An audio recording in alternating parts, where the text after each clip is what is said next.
La Contralora General de la República, Dorothy Pérez, asistió hoy a la comisión investigadora del caso de la fallida compraventa de la casa del expresidente Salvador Allende en la Cámara de Diputados y Diputadas, donde descartó que el acto administrativo del decreto que autoriza la compra contravenga disposiciones legales o constitucionales. Mientras tanto, el Tribunal Constitucional deberá pronunciarse en los próximos días sobre el requerimiento que busca destituir a la senadora Allende. Y para profundizar en este tema nos acompaña hasta ahora Paula Vial, abogada de la senadora del Partido Socialista Isabel Allende y también de la exministra de Defensa Maya Fernández, su sobrina. Paula, bienvenida, gracias por estar con nosotros. Muchas gracias, Connie. Para que quede bien claro, porque aquí son diferentes, no sé si casos diferentes, pero una cosa es lo que está, la acusación constitucional que se verá y se votará esta semana en el Congreso en contra de Maya Fernández, porque era funcionaria, ¿cierto? Era ministra de Defensa cuando ocurrió todo esto. Otra cosa es lo que pasa en el Tribunal Constitucional y también la causa penal.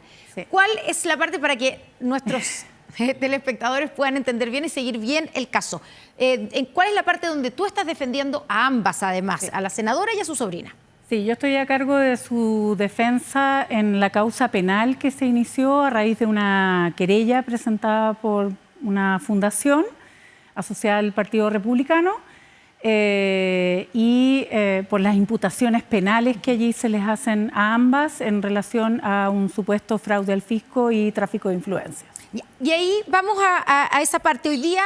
En ese sentido, para ese caso y para esa defensa, ¿ayuda en algo lo que dijo hoy día la Contralora General de la República? Que básicamente dijo que no había digamos que el acto administrativo que se hizo, que dijo es el primero de dos que se tienen que realizar cuando se vende un bien. Y es que dijo, solo se autorizó su adquisición. Sí. No se completó, no se aprueba la escritura pública de compraventa que se suscribe, ese acto no ocurrió y por lo tanto no hubo ninguna ilegalidad ni inconstitucionalidad en ese primer decreto.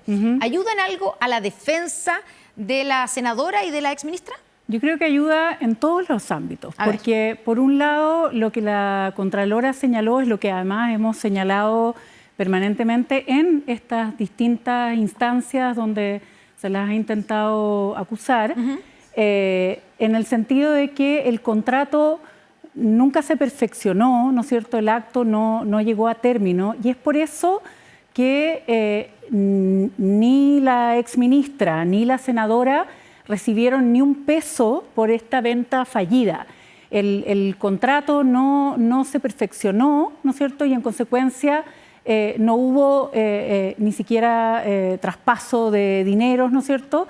Ellas no recibieron un peso y además, como hemos señalado, yo creo que de alguna manera lo que la Contralora también señala respecto de la forma en que se ha llevado este proceso va en la línea de lo que nosotros hemos indicado, ¿no es cierto?, de confiar en las instituciones, de que ellas ambas actuaron siempre de buena fe. Ahora, claro, aquí cuando las están acusando, digamos, en la querella que presentó, ¿cierto?, esta fundación del Partido Republicano, o relacionada con el Partido Republicano en realidad, es por fraude al fisco. Si ellas no recibieron plata alguna, aquí no salió ningún peso para estos efectos del fisco y por lo tanto difícilmente puede haber fraude. Eso es lo que se sostiene. Pero si se hubiera completado, porque la verdad es que no se completa la venta y la compra por parte del Estado, porque se denunció que aquí había algo que era irregular.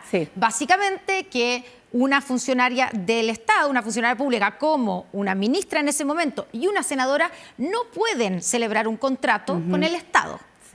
Y ahí es donde se detiene esto, pero se había firmado un primer documento. Claro, lo relevante en esos términos... Una promesa de compraventa. En esos términos lo relevante, por supuesto, es que además de que existe un interés público en esta transacción, ¿no es cierto?, en esta compraventa, que todos quienes intervinieron lo tenían claro, digamos, hay un interés que, como ha dicho el presidente, permanece. O sea, el interés de la ciudadanía en que esa casa pueda ser un museo, pueda ser un lugar de resguardo del patrimonio histórico, por supuesto que es este interés público que se mantiene.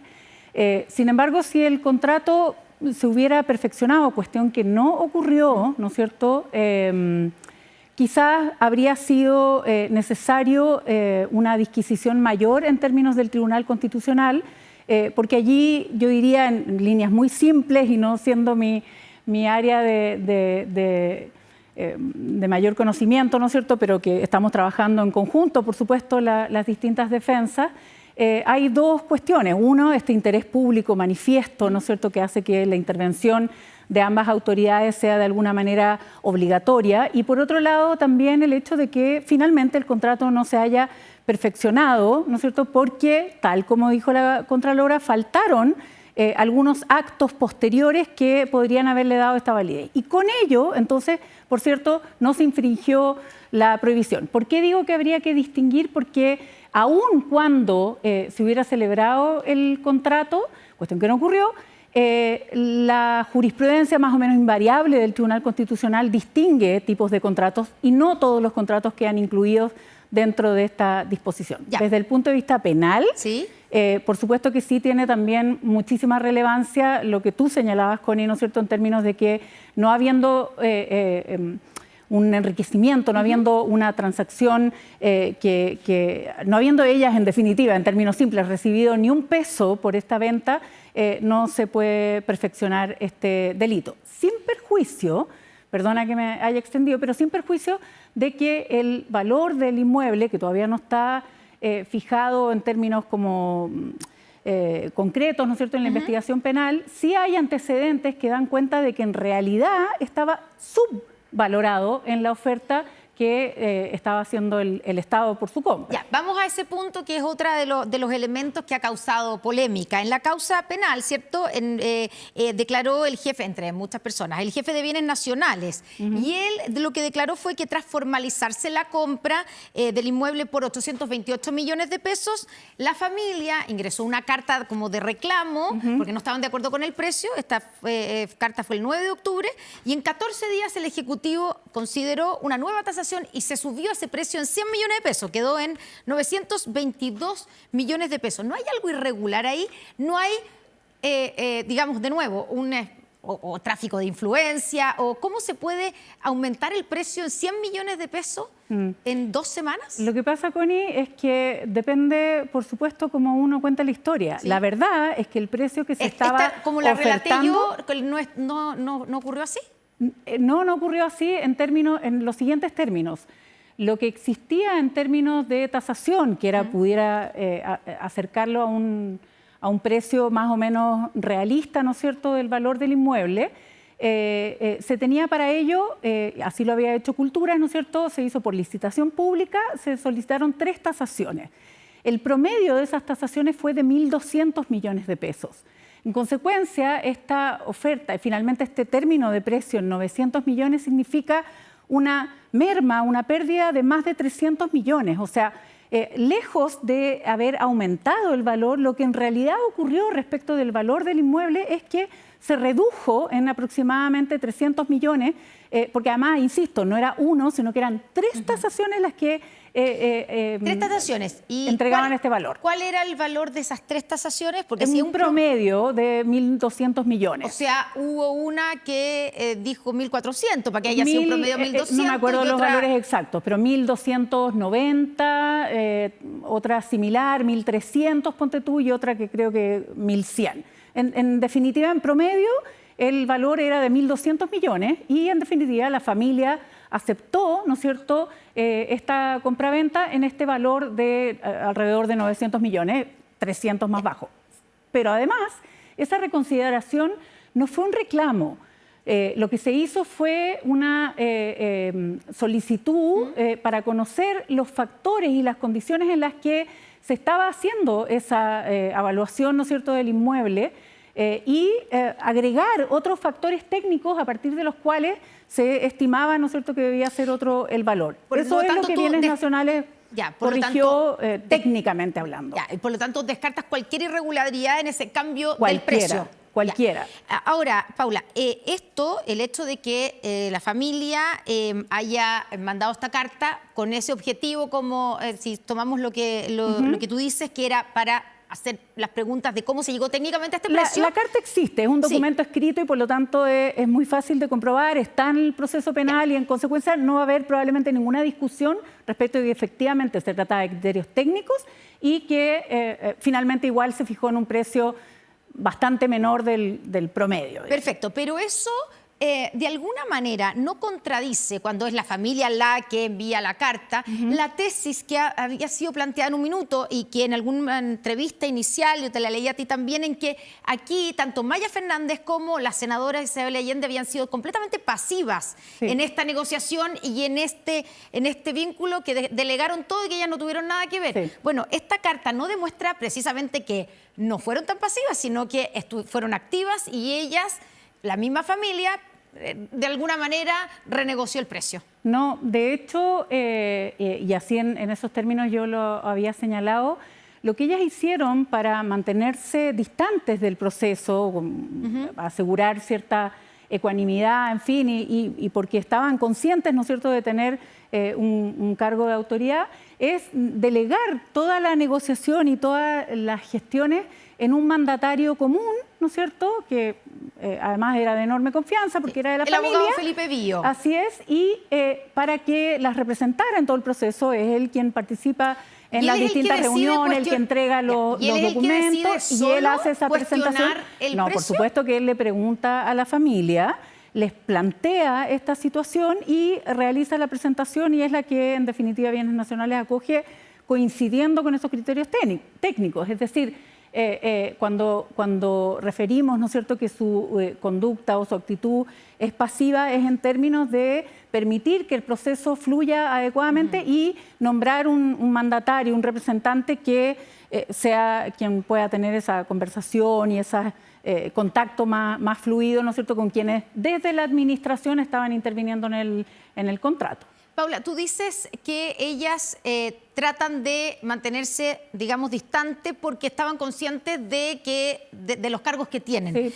¿Cómo se explica entonces que siendo conscientes de los cargos que tienen, con la experiencia política que tienen, sobre todo el caso de la senadora Isabel Allende, que ha sido una destacadísima figura política y senadora y diputada, ¿cómo se explica que no se hayan dado cuenta, que no les haya saltado que era, voy a decir inconstitucional, tú me vas a decir que el Tribunal Constitucional todavía no lo ha dicho claramente, definirlo, pero que hay, lo voy a decir de otra manera, pero que hay dos normas que les impiden a una parlamentaria y a una ministra celebrar contratos con el Estado? ¿Cómo se explica que se les haya pasado eso?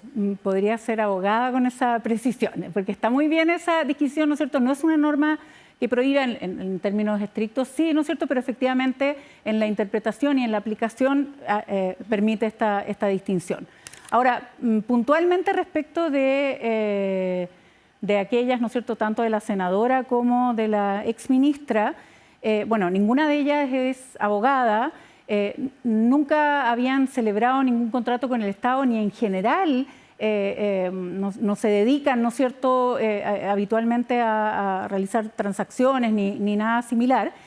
Pero más importante, creo yo, ¿no es cierto?, es que quizás justamente desde esta condición de lega, ¿no es cierto?, descansaron, confiaron, ¿no es cierto?, en que cualquier situación que fuera como o requiriera, ¿no es cierto?, de algún cambio o generara algún tipo de conflicto, iba a ser advertida por esa contraparte que es natural y habitualmente, ¿no es cierto?, quien está y quien interviene en los actos administrativos. Entonces, en definitiva, yo lo he dicho en otras ocasiones, pero es bien llamativo, es bien sorprendente, ¿no es cierto?, porque hubo más de 17 abogados, la Contralora creo que hoy día habló como de 7 abogados más, o sea, sumaríamos, ¿no es cierto?, que tuvieron relación con la gestión de este acto administrativo y, sin embargo, no hicieron la advertencia, no mencionaron jamás esta norma constitucional o estas normas constitucionales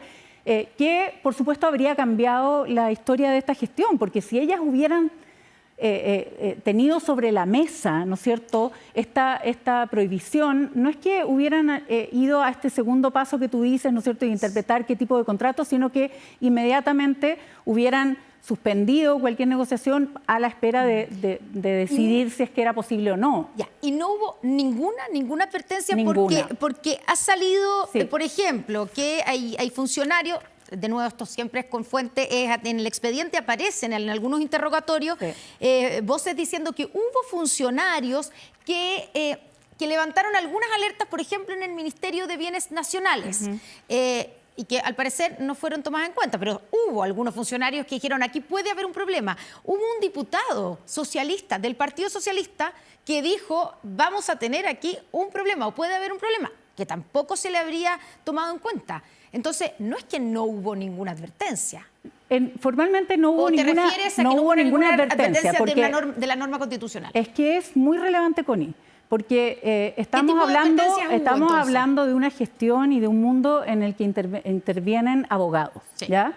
Y por lo tanto, la calificación de advertencia, ¿no es cierto? Por supuesto que tiene que estar en el estándar exigible a un abogado, en este caso a un administrativista, ¿no es cierto? Un constitucionalista, alguien que trabaje en el Estado. Y eso significa que una advertencia para tener la calidad de tal tiene que ser con la referencia exacta de la norma, ¿no es cierto?, que se estaría infringiendo y señalando además que existe esta prohibición, que habría la eventualidad de continuar adelante con el acto, ¿no es cierto?, una infracción, que hay una prohibición y que por lo tanto no es posible continuar adelante con el acto. Cuando tú dices, mira, de verdad es tan simple. Ese tipo de advertencia, como eso jamás existió, ni siquiera en estas personas, ¿no es cierto?, cuyos testimonios se han filtrado. ¿Qué tipo de advertencias hubo entonces? Solo que se trataba de dos autoridades y que, por lo tanto, obviamente había que tener algún cuidado político, comunicacional, además era la familia Allende,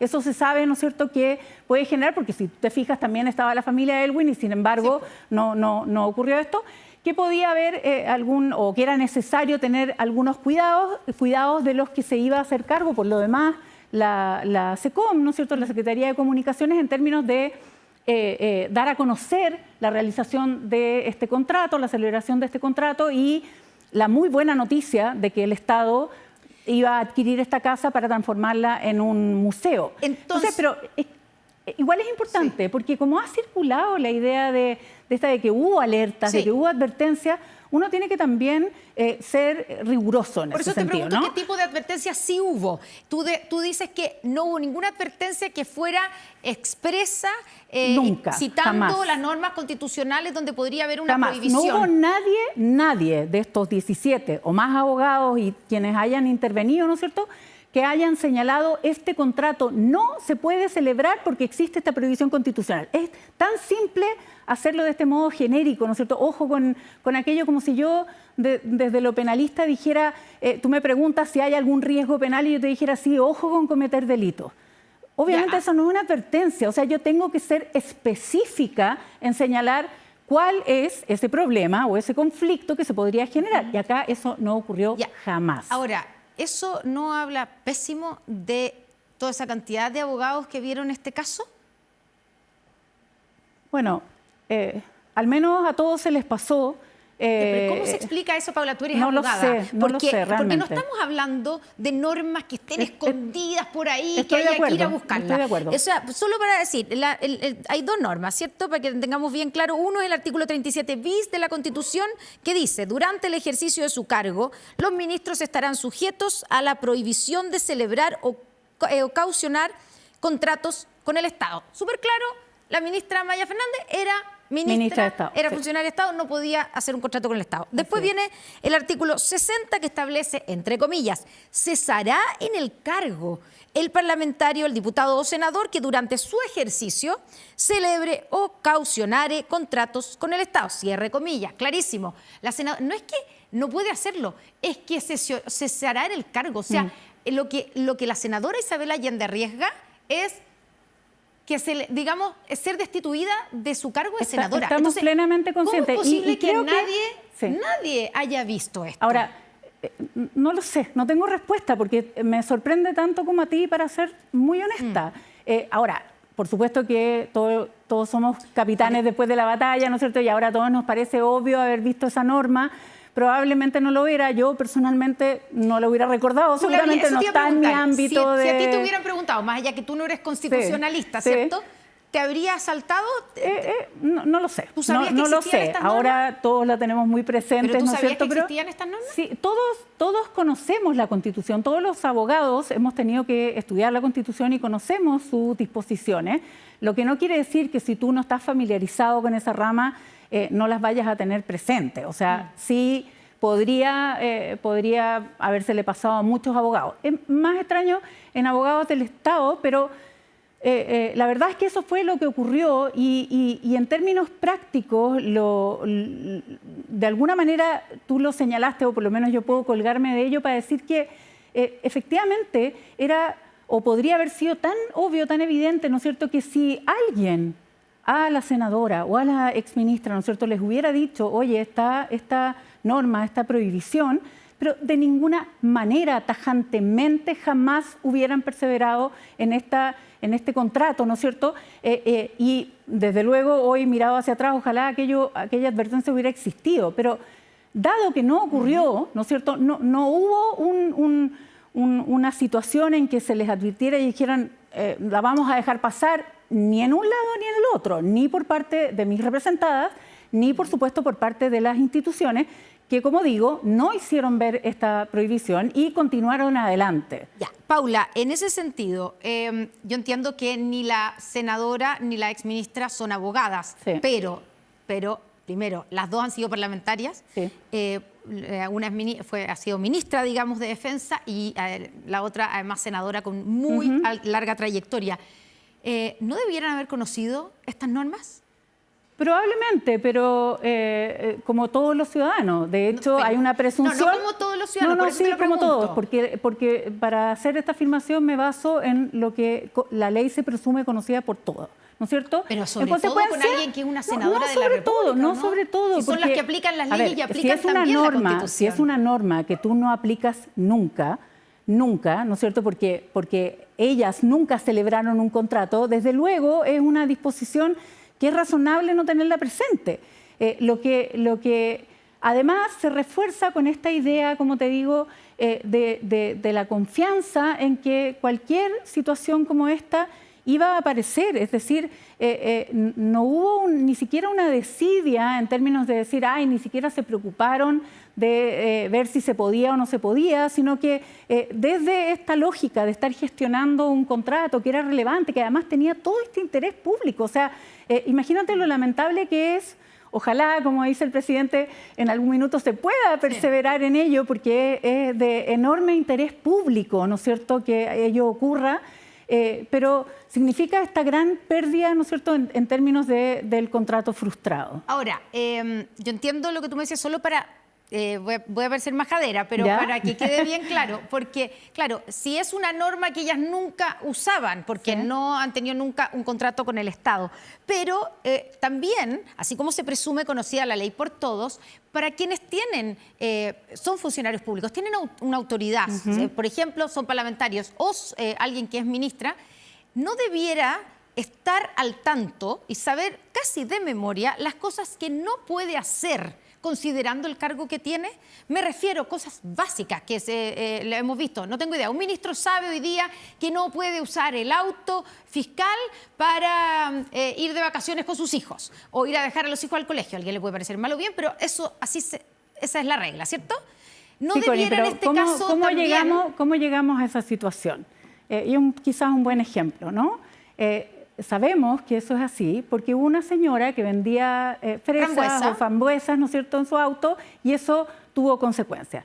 Luego, otros casos en donde, qué sé yo, el recorrido llevaban a los niños y la Contraloría entonces les indicó cómo debían actuar. En este caso en concreto, hoy todos aparecen como estos capitanes después de la batalla, ¿no es cierto? Todos conocen y recuerdan esta norma, pero en términos realistas, que es en definitiva cómo se gesta este contrato, ¿no es cierto?